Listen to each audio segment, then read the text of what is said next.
Ազատ լուրերը շարունակում է աշխատանքը, ես Արա Աբրամյանն եմ, բարև ձեզ։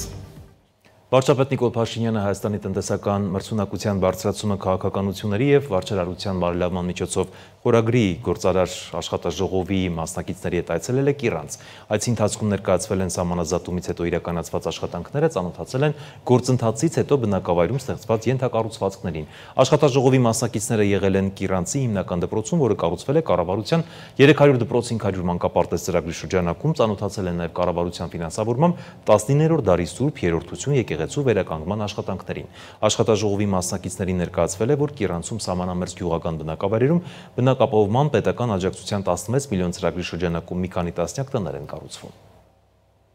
Կարճատև դադարից հետո Բաքուն կրկին անցել է իր ապատեղեկատվական արշավին և հերթական իրականությանը չհամապատասխանող հաղորդագրություն տարածել, հայտնելով, թե իբրև ապրիլի 18-ին ժամը 22:35-ի սահմաններում հայկական ստորաբաժանումները կրակ են բացել սահմանագոտու հարավ-արևելյան հատվածում տեղակայված ադրբեջանական դիրքերի ուղղությամբ։ Երևանը հերքել է Ադրբեջանի ռազմական գերատեսչության հաղորդագրությունը և դարձյալ հիշեցրել հրադադարի խախտման դեպքերի հետաքննության Հայաստան-Ադրբեջան համատեղ մեխանիզմ ստեղծելու առաջարկը, ինչին Ադրբեջանը դեռևս չի արձագանքել։ Ադրբեջանի և Հայաստանի միջև խաղաղության պայմանագրի ստորագրումը կախված է հայկական կողմի հետագա քայլերից։ Այս մասին ՏՌՏ World հեռուստաալիքին տված հարցազրույցում հայտարարել է Ադրբեջանի արտաքին գործերի նախարար Ջեյհուն Բայրամովը, նշելով, թե երբեմն հայ պաշտոնյաները խոսում են սահմանադրությունը փոխելու իրենց մտադրության մասին, սակայն մանրամասները, օրինակ թե ինչ փոփոխություններ են քննարկվում, անհայտ են։ Բայրամովի խոսքով խաղաղության պայմանագրի տեքստի շուրջ համաձայնությունը երկու կողմերի ջանքերի արդյունք է և փաստաթղթի ստորագրումը կլինի խաղաղության գործընթացի վերջնական փուլը։ Անդրադառնանք այլ թեմաների, Գյումրու համայնքապետարանում տեղի է ունեցել Վարդան Ղուկասյանի երթմնակալության արարողությունը։ Նա պաշտոնապես ստանձնել է համայնքապետի պաշտոնը։ Երթման արարողությանը ներկա էր նաև Շիրակի թեմի առաջնորդ Միքայել arczepiskopos Աչապահյանը, Ռուսաստանի հյուպատոսը։ Միջոցառումը սկսվել է տերունական աղոթքով և Հայաստանի հիմնով, իսկ երթմնակալությունից հետո ելույթ է ունեցել Շիրակի թեմի առաջնորդը։ Arczepiskoposի խոսքից հետո Ղուկասյանին է հանձնվել Գյումրի քաղաքի խորհրդանիշներ հանդիսացող լանջաշղթան և բանալին, որից հետո նա ելույթ է ունեցել։ Իսկ ելույթի առանցքում ոչ միայն քաղաքի խնդիրներն էին։ Նա կրկին առիթը բաց չի թողել քննադատելու երկրի իշխանությանը, գովաբանելու Ռուսաստանին, խոսելու Արցախը վերադարձնելու և այլնի մասին։ Իդեպ այսօր Վոլոդիա Գրիգորյանն էլ երթմամբ ստանձնել է Փարաքար խոշորացված համայնքի ղեկավարի պաշտոնը։ Ռուսաստանը հայտարարում է, թե այսօր ուկրաինական ուժերին դուրս է մղել Կուրսկի շրջանի վերջին հենակետերից մեկից, վերահսկողության տակ վերցնելով Ուկրաինայի հետ սահմանին գտնվող Օլեշնիա գյուղը։ Ռուսական ՏԱՍ-ի հաղորդմամբ ուկրաինական ուժերը դեռևս վերահսկում են Օլեշնիայից մոտ 11 կիլոմետր դեպի հարավ գտնվող Գորնալ գյուղը։ Միջազգային նորությունները տեսաշարով։ Միացյալ Նահանգների նախագահ Դոնալդ Թրամփը հրաժարվել է ուկրաինական հակամարտության կարգավորման ժամանակ ժամկետներ նշել։ Սպիտակ տանը լրագրողները նրան խնդրել են մեկնաբանել պետքարտուղար Մարկո Ռուբիոյի խոսքերն այն մասին, թե Ուկրաինայում հակամարտությանը վերջ դնելու հնարավորության մասին պատկերացումներ կլինեն առաջիկա օրերի ընթացքում։ Այո, շատ շուտով արձագանքել է Թրամփը։ Լրագրողները փորձել են հստակեցնել, քանի օր հետո դա տեղի կունենա, ինչին ի պատասխան նա նշել է՝ հստակ ժամկետ չկա։ Թրամփը հայտնել է, թե իր ղեկավարությամբ գործող վարչակազմը հրաժարվի Ուկրաինայում ճգնաժամի կարգավորման փորձերից, եթե կողմերից մեկը բարդացնի բանակցային գործընթացը։ Պեկինը ապրիլի 18-ին հերքել է Կիևի մեղադրանքները, ըստ որի Չինաստանը զենք է մատակարարում Ռուսաստանին, որը շարունակում է իր լայնածավալ հարձակումներն Ուկրաինայի վրա։ ՉԺՀ-ի արտաքին գործերի նախարարության խոսնակ Լին Ցյանի խոսքով Չինաստանը երբեք մահացու զենք չի մատակարարել հակամարտող կողմերից որևէ մեկին։ Միաժամանակ բոլոր կրկնակի նշանակության ապրանքները, որոնք կարող են օգտագործվել ինչպես քաղաքացիական, այնպես էլ ռազմական նպատակներով, ենթարկվում են խիստ վերահսկողության, ընդգծել է նախարարության խոսնակը։ Մինչդեռ Ուկրաինայի նախագահ Վոլոդիմիր Զելենսկին Կիևում կայացած մամուլի ասուլիսում հայտարարել էր, որ կարծում են Չինաստանի ներկայացուցիչները զբաղվում են Ռուսաստանի տարածքում զենքի արտադրությամբ։ Լեհաստանի նախագահ Անջեյ Դուդան հայտարարել է, որ իր երկիրը պետք է ձգտի ընդգրկվել Ֆրանսիայի միջուկային զսպման համակարգում, նաև միանալ Միացյալ Նահանգների հետ համատեղ միջուկային զենքի օգտագործման ծրագրին։ Նրա խոսքով Լեհաստանը պետք է ամրապնդի իր պաշտպանունակությունը, հաշվի առնելով տարածաշրջանում առկա սպառնալիքները։ Դուդան ընդգծել է, որ այս որոշումներն ուղղված են ՆԱՏՕ-ի անվտանգության համակարգն ուժեղացնելուն։ ՆԱՏՕ-ի հիմնական խնդիրն է հակազդել Ռուսաստանի ագրեսիվ պահվածքին, հավելել է նա։ Միջուկային զենքի համատեղ օգտագործման ՆԱՏՕ-ի ծրագիրն առկա է մի շարք անդամ երկրների, ներառյալ Գերմանիայի, Իտալիայի, Բելգիայի և Նիդերլանդների ծրագրերում։ Իրանի արտգործնախարարի գլխավորած պատվիրակությունը ժամանել է Հռոմ։ Այսօր Իտալիայի մայրաքաղաքում նախատեսված է Միացյալ Նահանգներ Իրան միջուկային բանակցությունների երկրորդ փուլը։ Բանակցությունների առաջին փուլը տեղի ունեցել անցած շաբաթ օրը Օմանում։ Իրանի արտգործնախարար Աբբաս Արաղչիի եւ Միացյալ Նահանգների նախագահի հատուկ բանագնաց Սթիվ Ուիթքոֆի միջև։ Սա Իրան-Միացյալ Նահանգներ միջուկային բանակցությունների շուրջ ամենաբարձր մակարդակով հանդիպումն էր միջուկային գործարքի տապալումից ի վեր։ Պաշտոնական Թեհրանը պնդում է, որ բանակցությունների հաջորդ փուլը տեղի կունենա Օմանի միջնորդությամբ եւ որ կողմերը կկենտրոնանան բացառապես միջուկային խնդրի եւ պատժամիջոցների վերացման վրա։ Ստամբուլում մեկնարկել է անցած ամիս Թուրքիայում տեղի ունեցած վերջին 10 տարվա ամենամարդաշատ բողոքի ցույցերի ընթացքում ձերբակալված տասնյակ լրագրողների եւ ուսանողների դատավարությունը։ Մեղադրյալի աթոռին են 189 ամբաստանյալներ, որոնք մասնակցել են Ստամբուլի ընդդիմադիր քաղաքապետ Էքրեմ Իմամօղլուի ձերբակալության դեմ ցույցերին կամ լուսաբանել են բողոքի ակցիաները։ Նրանց մի շարք մեղադրանքներ են առաջադրվել, այդ թվում ապօրինի հավաքներին մասնակցելու, ոստիկանության նախազգուշացումներին չենթարկվելու հոդվածներով, որոնք հաստատվելու դեպքում մինչև 4 տարվա ազատազրկում է սպառնում։ Իրավապաշտպան մի շարք կառույցներ կոչ են արել անհապաղ ազատ արձակել բանտարկված լրագրողներին, պնդելով, որ նրանց նկատմամբ հետապնդումը կամայական է։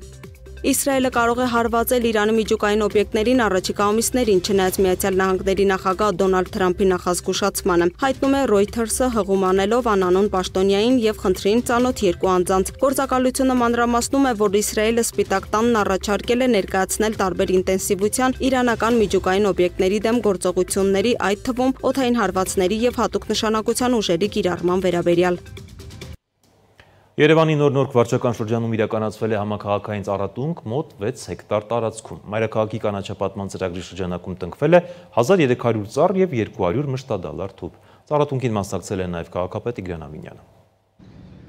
Վերջին 3 տարիներին Երևանի քաղաքապետարանը հետևողական քայլերով իրականացնում է մայրաքաղաքի կանաչապատման ռազմավարությունը։ Այդ ընթացքում 48 հեկտար տարածքում տնկվել է ավելի քան 20,000 ծառ եւ այս ցուցանիշը շարունակաբար աճում է։ Ապրիլի 19-ին եւս 6 հեկտար տարածքում ծառատունք է իրականացվել նոր-նորք վարչական շրջանի Սուրբ Սարգիս եկեղեցու եւ Դավիթ Բեկ փողոցի միջնամասում կասկադային հատվածին հարող տարածքում։ Երևանի քաղաքապետ Տիգրան Ավինյանն անձամբ մասնակցել է ծառատունքին երեխաների, երևանցիների եւ գործընկերների հետ միասին։ Քաղաքապետը լրագրողների հետ զրույցում տեղեկացրել է. Բոլոր հատվածներում, որտեղ քաղաքապետարանը իրականացնում է ծառատունք,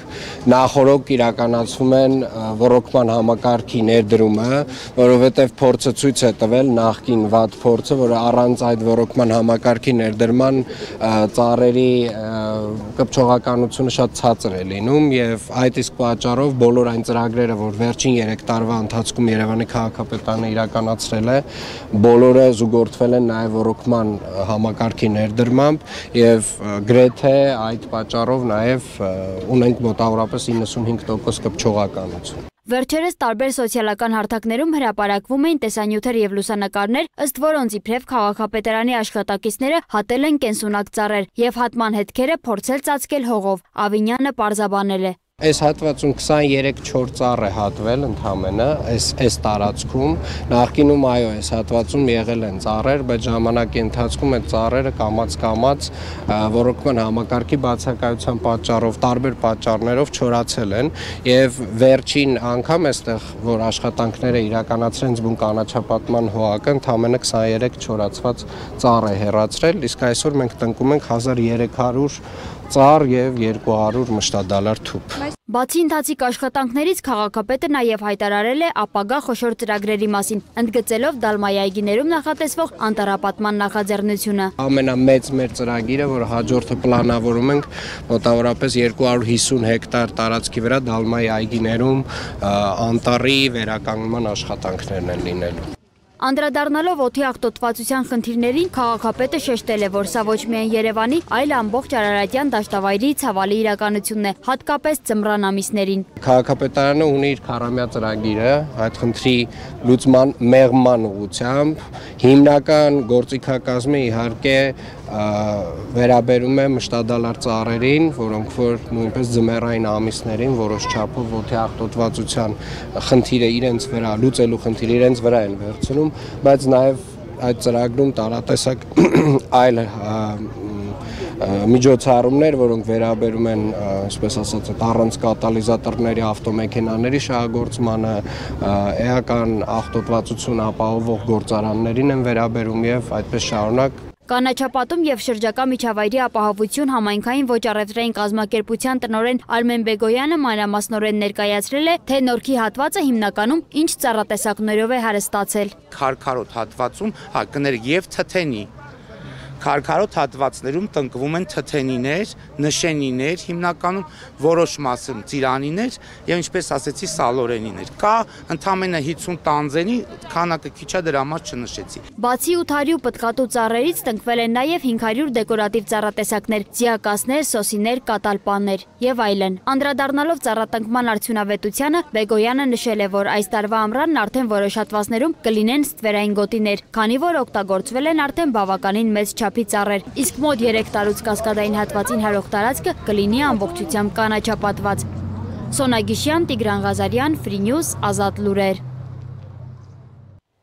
Հայաստանի Հանրապետության հակակոռուպցիոն կոմիտեում քննվող քրեական վարույթով պարզվել է, որ Արարատի մարզի Հովտաշատ համայնքի նախկին ղեկավարը 2013-16 թվականների ընթացքում ձևական աճուրների միջոցով չարաշահելով իր լիազորությունները վաճառել է հողակտորներ, որոնք հետագայում ձևակերպել է որդու անվամբ։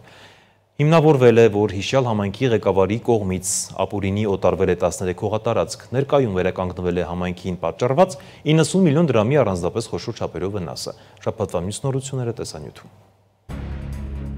Ռոբերտ Քոչարյանի ապօրինի գույքի գործով նիստը փաստաբանների միջնորդությամբ հետաձգվել է Սահմանադրական դատարանի օրերս հրապարակված որոշմամբ պայմանավորված։ Դատարանը ապօրինի գույքի բռնականցման օրենքը սահմանադրական է համարել, բայց ընդգծել, որ բռնականցման ենթակա է այն գույքը, որը ձեռք է բերվել պաշտոնը ստանձնելուց հետո եւ որը կապ ունի հանցանքի հետ։ Ապօրինի գույքի գործով Քոչարյանից 22 անշարժ գույք է պահանջվում, այդ թվում 4 միլիարդ 31 միլիոն դրամ արժողությամբ առանձնատունը։ Վերաքննիչը դատարանը բավարարել է դատախազության բողոքը, բեկանել է Առաջին ատյանի ընդհանուր իրավասության դատարանի Սերժ Սարգսյանի եւ մյուսների արդարացման վերաբերյալ դատական ակտն ու գործն ուղարկել նոր քննության։ Այդ մասին հայտնում են Հայաստանի գլխավոր դատախազությունից։ Սերժ Սարգսյանը մեղադրյալ էր պետբյուջեից մոտ կես միլիարդ դրամի հափշտակությունը կազմակերպելու համար։ Առաջին ատյանի դատարանի դատավճռով նա արդարացվել էր, որի դեմ դատախազությունը վերաքննիչ բողոք էր ներկայացրել։ Վարդան Ղուկասյանի գործով նիստին դատարանը հետազոտել է 4 հողամասերի օտարման դրվագները, որոնք ընդգրկված են եղել հողային օրենսգրքի սահմանափակումների ցանկում։ Ընդհանուր օգտագործման տարածքները ենթակա չէին սեփականաշնորհման։ Նրան մեղադրանք է առաջադրվել 40 դրվագով։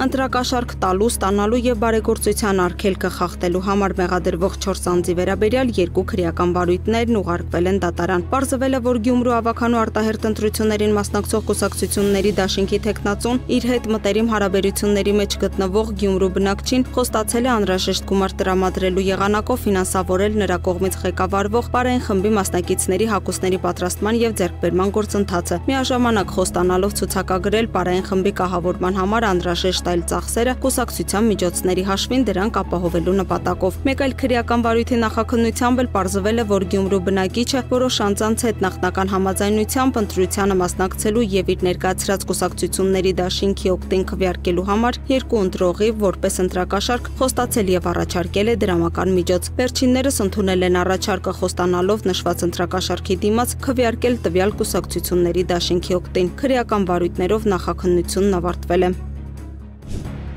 Հերքում մարտի 22-ին հրապարակված տեսանյութում տեղեկություն էինք տարածել այն մասին, թե Չարենցավանի դպրոցի նախկին տնօրեն Աննա Բալյանի դեմ քրեական վարույթ է նախաձեռնվել դպրոցական սննդի ծրագրում ու ֆինանսական այլ գործարքներում չարաշահումների համար։ Ավելի ուշ Free News-ը հակակոռուպցիոն կոմիտեից տեղեկացավ, որ այս չարաշահումների վերաբերյալ վարույթ առկա է, սակայն գործով դեռևս որևէ մեղադրյալ չկա։ Հետևաբար Չարենցավանի դպրոցի նախկին տնօրեն Աննա Բալյանի դեմ քրեական վարույթ չի նախաձեռնվել։ Անդրադառնանք օրվա խորհրդին, այսօր երեկոյան սկսվում է Սուրբ Հարության տոնը Զատիկը, շաբաթ երեկոյան եկեղեցիներում մատուցվում է Ճրագալույցի Սուրբ Պատարագ, Ճրագալույցի Սուրբ եւ անմահ պատարագի ավարտին պատարագիչ քահանա Սուրբ Սեղանը սպասավորող սարկավագների եւ տպիրների ուղեկցությամբ կատարում է նախատոնակի արարողություն։ Ավետարանին ընթերցումից հետո հանդիսապետ հոգեվորականը շարականների տաղերի երգեցողության ներքո բուրվառով խնկարկում է եկեղեցում հավաքված հավատացյալներին եւ իլուր ամենքի հնչեցնում է կյանք պարգևող ավետիսը Քրիստոս հարյավի մեռելոց։ եւ եկեղեցին Քրիստոսի հարության ուրախության որպես մեկ ամբողջություն ի պատասխան հնչեցնում է օրհնյալ է հարությունը Քրիստոսի։ Սուրբ հարության ավետիսով ավարտվում է 40 օր առաջ սկսված մեծ պահքը, որը լուծվում է ձկան, ձվի եւ յուղի համտեսմամբ։ Պատարագի ավարտին հավատացյալները խորանի մոմից վառում են իրենց մոմերը եւ տանում իրենց տներ։ Ջրակալույցի պատարագով սկսվում է Սուրբ հարության տոնը։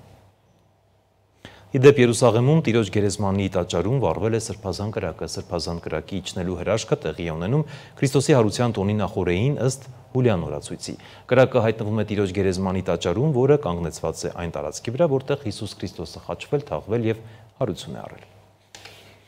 Այսքան այժմի համար մենք կրկին եթերում կլինենք մեր հիմնական թողարկմանը 19:30-ին մինչև այդ ժամը։